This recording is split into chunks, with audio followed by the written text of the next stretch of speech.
Okay, and I think the best way to start the news today is with some more information on the new McLaren that's coming out soon. As we all know, it's been 10 years, more than 10 years, since the old F1 came out. And I say the old F1, it's still up there on a pedestal next to the Veyrons and the Lamborghinis of the world, despite its age. Unfortunately, they never sort of did anything else on it. They sort of messed around with Mercedes for a while, but nothing else. Until today, we've been so excited for this, and it's finally been released exactly how it's going to be priced and all that, and we can finally get an idea that this is going to happen. It's going to happen soon, and we can just get even more excited than we have been for the past few months about this. Okay, so the big news is it's announced its main rival, which is the Ferrari 458. We were expecting this, but we weren't expecting how they were going to price it.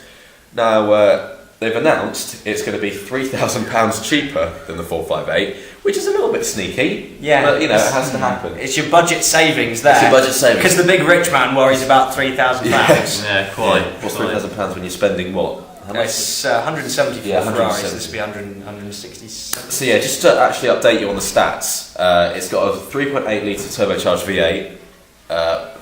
That's 592 horsepower. And that means it can get 0 to 124 in less than 10 seconds, which is insane, among other things. Or ungodly, almost. So, just out of interest, I guess the question goes out to you and these two here. Would you rather have the McLaren MP4 12C or the 458? Tough, very tough. For sheer exclusivity of it and the amount of time that I think we've been waiting for something like this to happen, I would be more inclined for the McLaren personally. Say for instance, the thing that springs to mind really is you often see manufacturers bringing out a model and then updating it almost every year. We've seen with the Zonda, how many Zondas has there been in the last 10 years? There's been countless. With McLaren, it's much more exclusive, and we've spent that amount of time just waiting for the next instalment. And it's the excitement that gets me. Don't know about you. Yeah, but that's one thing we've got to remember. Is that this isn't actually a successor to the F1. This is a car within itself. So this is just another example of what I'm sure will be McLaren's fantastic technology. Yeah, like we say, it's all the technology derived straight from a Formula One car, all the carbon fibre monocoque. If you were to have a team to build a road car from their racing technology, you have Ferrari, and then you have McLaren. I think. I don't know, the Ferrari 458 is just such a near perfect car. The McLaren's going to have a very hard time, but if I was given the choice between the two, based on what we have at the moment, we've tested the 458, we haven't touched the MP4 yet, but I would lean towards the McLaren, not because it's British, if anything, it's the most ugly car out of the two. But it's just little things, like 3.8 litres of turbocharged V8 meatiness.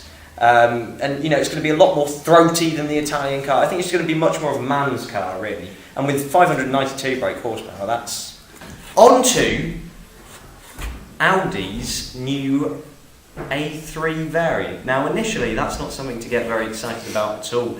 I mean, the A3 is a very good, solid, reliable little car, and it's very practical, great for families, not too badly priced.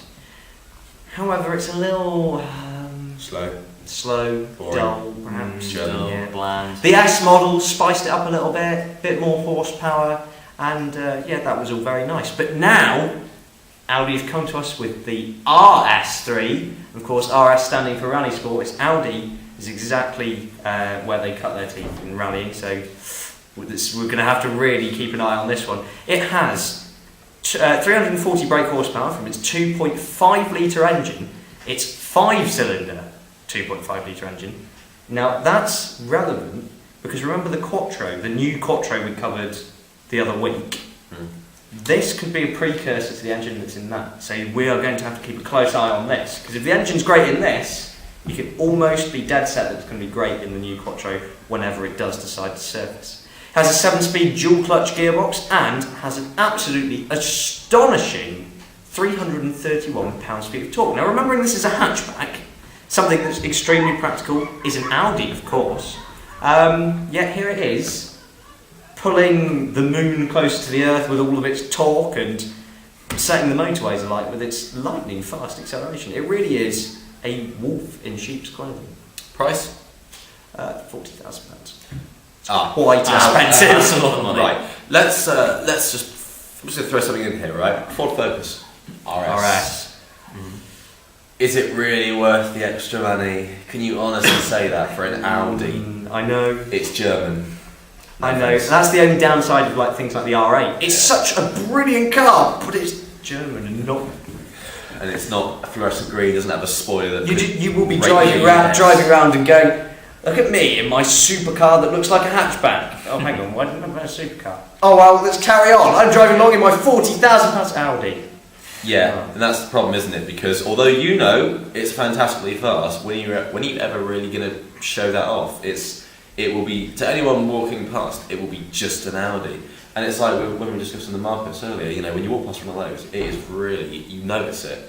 But when you walk past one of these, it's just going to be one of those sort of like, oh, great. It's a red Audi. It is. Yeah. Why has he bought his Audi in red?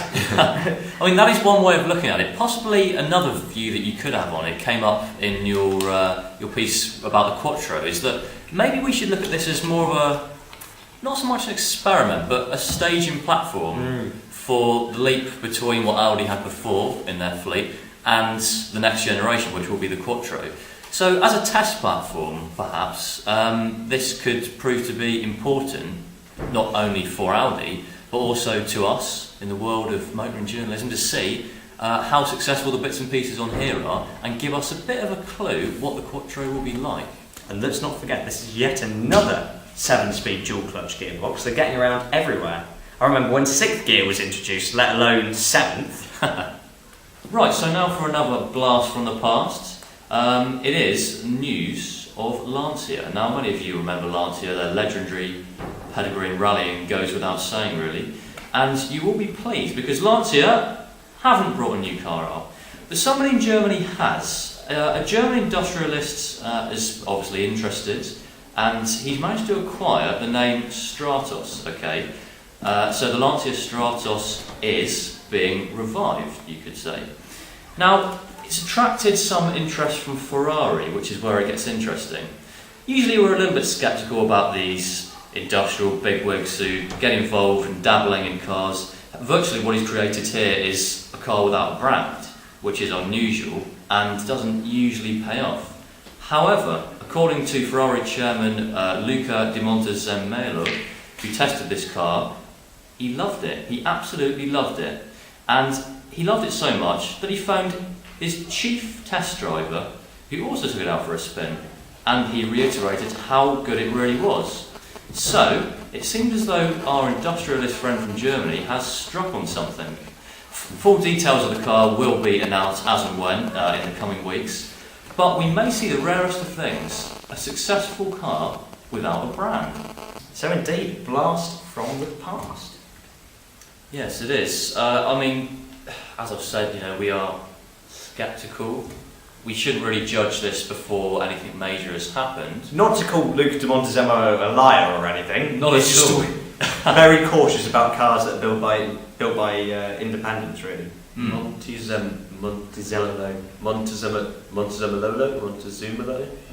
Nearly. Well, whatever his name is, good on him.